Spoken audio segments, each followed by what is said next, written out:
Welcome back, everyone, to Steelheads tonight. It's been a while since our last episode. We've been digesting the season that the Steelheads had, and it's time that we finally release an episode recapping it. So I'll let it over to Jason to start. Yeah, first off, everyone, thank you all for tuning in since we started this podcast back in November. We started this podcast obviously because we love the Brampton Steelheads hockey, and we just wanted to. Our main goal for this was to bring like a fan perspective into this. Like, we know all these other podcasts are like sponsored by the teams and stuff, but we wanted to make a podcast that's for the podcast for the fans. So we hope you all enjoyed this season. So we hope to wrap it up with this, and then an awards show episode is going to be coming. And you obviously have already seen our Instagram. We already put polls out for that, so we already know who's won. But we'll wait till later to do an official awards show for that.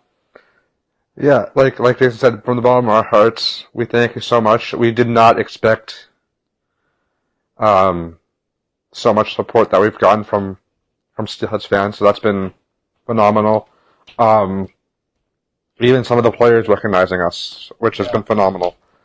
We didn't expect, by the way. We weren't doing it for that. We were doing it for our own fun because we had nothing to do. So, yeah, from the bottom of our hearts, we thank you so much for sticking with us through the first season of Steelheads tonight, and we look forward to next season when we can continue on with great Steelheads hockey. As we know now, it's been about a month, if not longer, since the Steelheads last game, where they beat the Bulldogs minor league, really, roster. A few guys from the main roster played that game, but hey, I'd rather end the season on a high note, which was awesome to see. Obviously, that was probably one of the best team efforts they've had all season. I think it was all just because of it being Zach Bowen's last OHL game. I think they really wanted to go out there and win it for Bowen, which they did, and it was great to see. And let's also look at there's one rookie that I really liked in the last game, and it was Quinn Patton. I can 100% agree on that. I've been following him all of this year from his Ontario junior hockey, because we're so close with Troy. I've been following Quinn, and he played phenomenal down in the junior league, and came up in the last game of the season and proved that he belongs on the OHL. Looked phenomenal, scored a goal. He could be the scoring boost the team needs next season, which is obviously very exciting. I know that's something the Steelheads have been looking for, and I think they just wanted him to develop at the minor league level to the OHL. For sure, and obviously it paid off because he came in and had a great game. Before he even scored, there's something felt different on the ice. Even before boost of energy. It was a boost of energy for sure, and obviously I think Troy is even loving playing with his brother. I think that's gonna be a deadly line come next season. That would be playing on the same line. That would be phenomenal. I wish Troy was on the ice when he scored. Yeah. That would have been phenomenal. We saw some debuts, some goodbyes. Yes. Some harder than others. With Zabetsky and Von Richter, who have only known Brampton until Brampton / Saga. Until they got traded before the deadline. Sherratt, who has been very kind to the Steelheads fans as well. Probably one of the nicest guys. If you went up to him, he would gladly spare a few minutes just to talk. Even if it wasn't about hockey, just about anything. You could just say, "Hey, how are you doing?" And he's like, "Oh, what's up, guys? How's it going?" And another person that's near and dear to our hearts, Jakob Thurberger. Yes. That was in my opinion, other than the Sherratt one, I feel like that one was a tough one. Even though we could all probably see it coming, I think once Sherratt got traded just after the Christmas break. Yeah. It was just after, not even that long after. He played the Sunday in Niagara, and then the Monday he was traded. Yeah. Because we were in Niagara. We were on the way to the game that day, and then we found out. Yeah, you went, I stayed home. He stayed home that day, but when we pulled into the parking lot, you called me, and I'm like, I thought something was wrong, and he's like, Sherratt just got traded. I'm like, no way, really? And he's like, yeah. And then once I got into the arena, I was able to look at my phone and confirm. I'm like, oh crap, that's That's But crazy, but obviously that probably went down like hours before because he wasn't even on the game sheet for the night. So that obviously went down hours before it was just made official when we were just pulling into the parking lot. yeah, so like we had some tough goodbyes. It's always hard when you're in a rebuilding year. Even though with a league like the O, It's a fast rebuild. very fast rebuild. Like there might be, who knows? They could surprise people next year because it's only the bottom 4 teams that don't make it. So you just need to be in that Mendoza line of not the bottom 4. Yeah. And then we look at our one overager for this year, Zach Bowen. Great person to have on your team. Yeah. He definitely is one of the. He's just by from the Steelheads TikTok, you could tell like this is the, like a media the media's favorite, like the Steelheads media, one of their favorite guys to. Yeah, admin's favorite. Admin's favorite to like get a to go to. It's like, hey, you want to take the mini mic and then ask the guys these questions? Because he'd always have a smile on his face, and even at the bowling event we were at, we saw him with the mic, and we're like, yep, media admin favorite right there. Tough year for him. Well, obviously we wish him the best. We know what he's capable of just from his past in the O with the London Knights and Peterborough Petes. Just unfortunately had no help in front of him because of how bad the season was for the Steelheads. There was nobody else to really protect him who wasn't already on the team. So he had some bad luck there. But when he was on a roll, you could tell he was on a roll. So that game in Guelph when they ended like I think it was their 13 game losing streak. When we were in Guelph, he was just dialed in. He didn't care what happened. He didn't care what was going to happen in that game. He was like, this streak ends this losing streak ends tonight. And if I have anything to say about it, but yeah, like hit and miss, but you can't always have a perfect season. Yeah, in goaltending. No, seasons are one of the most impossible things when it comes to goaltending. Like you could say, defensively would have been the greatest because we let in the least amount of goals, kind of thing. But that always backtracks. Yeah. From that, he was our only overager because of the trades. Yeah, Zabetsky was another one until Zabetsky was an overager, and so that leaves us with no overagers going into a new season, which is right where you want to be, considering the Steelheads have 3 or 4 players that are eligible for overage seasons next year, I believe. Yeah, I'll have to look into more of that. Which is crazy because you obviously only hold 3 overagers, and I think some of the guys are definitely fighting for that opportunity to be like, hey, pick me. Okay, so here's my point of view on this right now. This could change from now till September when the roster is officially announced. Mm-hmm. But I have Gregsy. Yeah. As your one. Yeah, Gregsy's obviously staying on this team for his leadership. I have Geezer as the other one. Yeah. But then the third one, I don't know really who to pick yet. But I'd have those 2 for sure because of their leadership that they showed towards the end of the season when they were named alternate captains with Patton.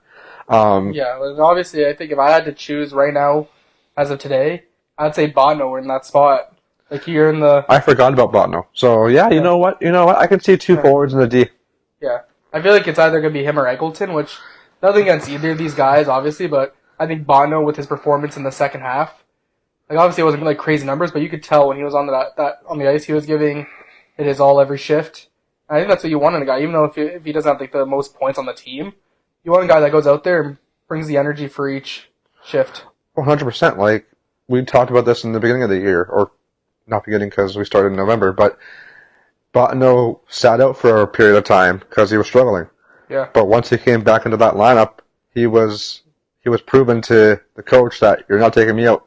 Yeah. I'm playing better now. I'm playing for the spot. You are not taking me out of this lineup without me having a fighting chance to stay in the lineup. So, yeah, you know what? I can see Botno, Geezer, and Gregsy. Yeah, and this is nothing against Eggleton either. He's a really nice guy. It's just, when it comes to putting the best team out there, I feel like that's what it is. But who knows? He could prove. I hope he proves me wrong. Honestly, like it'd be a good fight. Yeah. I love when people prove me wrong, and don't we all? We're just fans at the end of the day, so. But it's just our. But also, you gotta look at Eggleton's injury history as well. Yeah. He's missed time with injuries his whole time with the Steelheads. So Yeah, he missed I think it was their first season in Brampton. He wasn't it was rare to see that guy him in the lineup just because he was hurt. And at some points we saw him in a sling as well. So yeah, so that's when you know something in the arm. You gotta think injuries or a guy that can give you a full season if he's performing well. Yeah, I'd go with the full season if performing well. There's another name I wanted to talk about. Can it come to my mind, please? Take a look at these notes. Oh, okay. Unrelated to the notes that we have, what do we think going into next year with Luke Dragisica? Is he back with the team, or is he traded before training camp starts? That's probably one of the most interesting ones out there. Like one of the cases out there with Luke Dragisica, because obviously I have nothing but I wouldn't say respect, but off the ice. He's a very nice guy to talk to. He made a mistake. Yeah, he made a mistake. There's no. Was it a dirty play? Yes. Yes, but I think he did learn from it. I'm not sure if there's anything going on in his personal life or not for him to act like that. But obviously we that's just skeptic. We're just skeptics. We're just thinking out loud here. But yeah, I think he made a mistake. Yeah. I think he realized after the fact, after the game was over and the adrenaline of the situation settled. I think I'm sure he thought to himself, "Oh crap, I screwed up. I screwed up there." Honestly, we're not trying to defend him at all in this situation because he got what I think everyone saw that one coming. Obviously, the punishment was the right term. Yeah. I do appreciate the commissioner. His name can't come to my mind right now, but I give him a lot of credit for saying it's hey, you're doing this, but you can come back if you do yes, and this. I was just about to mention that. If you do X, Y, Z kind of thing. So he does have a reinitiation hearing in August or September before training camp. So obviously we'll see where that goes. But yeah, that's a name to keep an eye on too to see what happens with Luke Dragisica. We also now know where the Steelheads are going to be picking in the first round of the draft. The Steelheads have the 3rd overall pick. As of right now, I haven't seen any projections, and I'm not really looking at projections because projections are just projections. Exactly. You can pick whoever the heck you want at these things. So, mind you, when it comes closer to the draft day, I might start looking at projections, but we're still a month or so away from the draft, so... Well, I was looking at the other day just at the draft rankings, and I'm not much of a follower in the OJHL, but some of these numbers these guys are putting up, I wouldn't mind seeing multiple of those guys make the transition from the OJ to the O, because I feel like that would just be a lot of fun seeing some of those guys go out there and do their thing. Yeah, and we also know now that the Steelheads are going to be playing 2 games in Cornwall in October, one against Kingston and one against the 67s. So we'll keep you posted on that as more info comes to us. Yeah. But this doesn't mean as well, for all the OHL fans out there, be quiet about saying the Steelheads are relocating. We're tired of it. We don't like hearing about that. We're just moved to Brampton. Please take it down a notch. We're in there for the long haul. Yeah, we're in there for the long haul. We're getting OHL. The Steelheads told us, after the glass breaking multiple times last season at CAA Center, that we're finally getting OHL approved glass. OHL approved glass, and they basically confirmed without saying anything that this is just a test for Cornwall to see as a possible expansion. Yes, because the OHL has been in talks with multiple cities about expanding over the last few years. And obviously, and also bringing a team in from the USHL who want to, because there's always been reports of that ever since the Steelheads moved to Brampton, saying, hey, these USHL teams want to play in the O or want to play in the CHL. And like you're talking about the relocating and expansions, there's 2 cities that I know for sure that have had talks with the commissioner of the OHL. That would be Cornwall as one, and Chatham the other. So we'll see where those go in the weeks, maybe years ahead, depending on how long it takes. Both locations would be great for hockey, in my opinion. The Cornwall, I can't remember what the franchise in Cornwall was called. I want to say Royals, but I'm pretty sure I'm wrong. Let me just take a quick look. Oh, it is the Royals. Obviously, those guys also played in the Q as well, so they do have just CHL experience in general. Yeah, and then we look now into our back to our Brampton topics. Let's go quickly through our 3 stars of the season. This could be current Steelheads from the second half, or if you want to have Steelheads from the first half who got traded as well, we could do it that way. But for me, I'll go first. I had Zach Bowen as my third star, Zabeski as my second star, and Sherratt as my first star of the season. Those are all very good picks. I'm probably almost the same, but I'm going to do mine a little different. I'm going to say Zach Bowen, third star, for obvious reasons. He was the backbone of the team all season long. Second star, I'm going to go with Jakob Fibberger. They're saying all the time, like on the broadcast and stuff, how much of a great season he was having, just for the Steelheads even when he was traded to Windsor. They're saying, oh, he was having such a good run in Brampton, which is why they traded him to a contender kind of thing. And I'm just like, just to hear that people say how great of a player he is for coming from Brampton was awesome to hear. And obviously I give him credit because he was putting together a really good season up till he was traded. And obviously he continued to produce with the Spitfires, which obviously when you see a former Steelhead doing well, you love to see it. First star, obviously, Gabriel Sherratt. I really feel like if he had a full season with Brampton, he could have maybe gone 40 to 45 goals, in my honest opinion. He was the backbone of the scoring, and I don't think anything was stopping him from doing that if he played the full season here. And now the main question that we're probably going to be asked all off-season long, what is next for Steelheads tonight? Well, we do have a awards show coming out soon. Yes. Hopefully by the end of this week. So stay tuned for that. Other than that, when we think we want to do something, we will keep you posted. Yes, and stay up to date on, if you're not following us on Instagram at Steelheads Tonight, follow that because we're going to be trying to be more active on there. And we have a couple video ideas just for fun, just to see what kind of response it gets from it. We just also have some ideas for our social media, so yeah. So stay tuned for those. Be sure to follow us on Instagram.